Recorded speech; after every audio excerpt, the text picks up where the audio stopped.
Hello! So what have we been up to since our last update video? Well, I've had several firsts this month.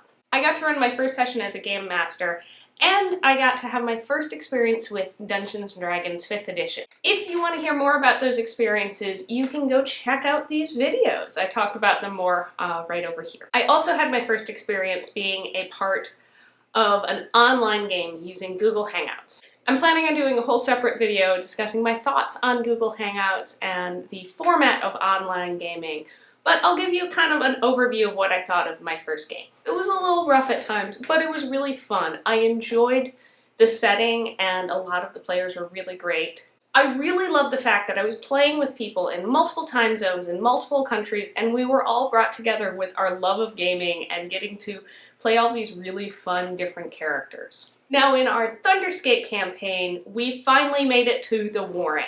And this is where we believed that we would find a bunch more of these mysterious coins that were linked to the murders that had happened in our village, and possibly find out who's behind the murders. Tucker, our GM, set up a really awesome puzzle dungeon, and he figured out a really interesting way to visualize it on the miniatures map. So he used string as part of the puzzle, and I think Ryan's actually going to talk about that a little bit more in an upcoming video, so I'm not going to get too much more into it. We did find more of these mysterious coins that were linked to the murders, found out a little bit more information about it.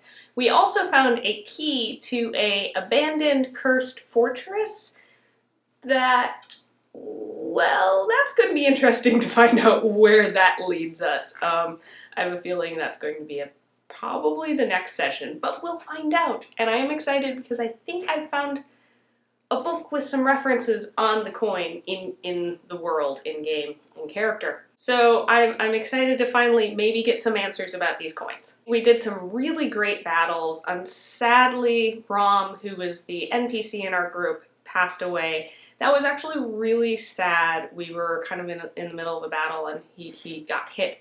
He got hit away from us, and we just couldn't get to him in time. By the time we got to him, he had already died. So we were able to bring his body back to his loved ones in his town and make sure he got a proper burial, which was something that kind of in character was really important.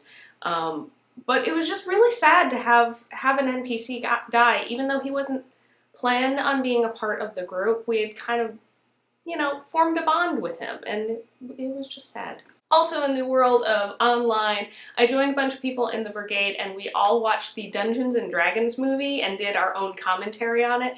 You can actually go over and watch our commentary. D20+1 did a really cool thing where he had a timer running, so you can sync up to the movie and watch it along with us, kind of MST3K style. The plan is to make this a regular thing. We just have to work around everyone's schedules. So I'm looking forward to the next one, and I'll try and update you as soon as I know, so you guys can keep an eye out for that. Ryan and I have been busy putting together our cosplay and prepping everything for GenCon this year. We've pretty much figured out our schedule, what we're doing and where we're going to be, and our next thing is getting playlists all put together for the road trip, so we have stuff to listen to. Right now, I am planning on trying to do a daily vlog at GenCon and hopefully post it each day. That's going to depend on what our internet status is when we actually get to the convention and get to our hotel. But I'm planning on it. If not, hopefully I'll get some stuff up after the convention. I will be tweeting and Instagramming and putting stuff on Tumblr, so if you want to kind of see what we're up to while we're at GenCon, make sure to follow us on our social media. And if you're going to be there, let us know, and hopefully we can try and get together and at least say hi and maybe grab a beer or grab some food from the food trucks. We're so excited about the food trucks. Yay! This month's book recommendation is The Darkest Part of the Forest by Holly Black.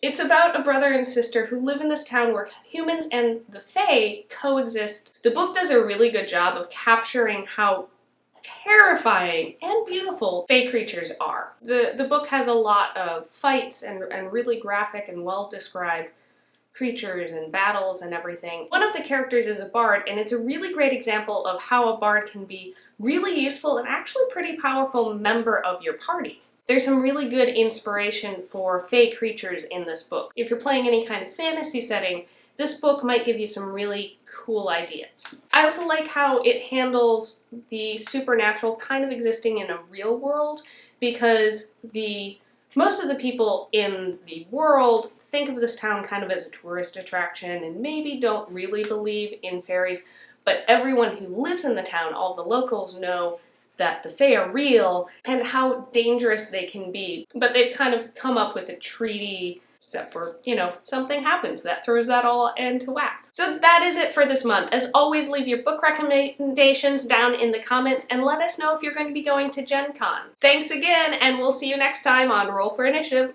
Bye! Bye-bye!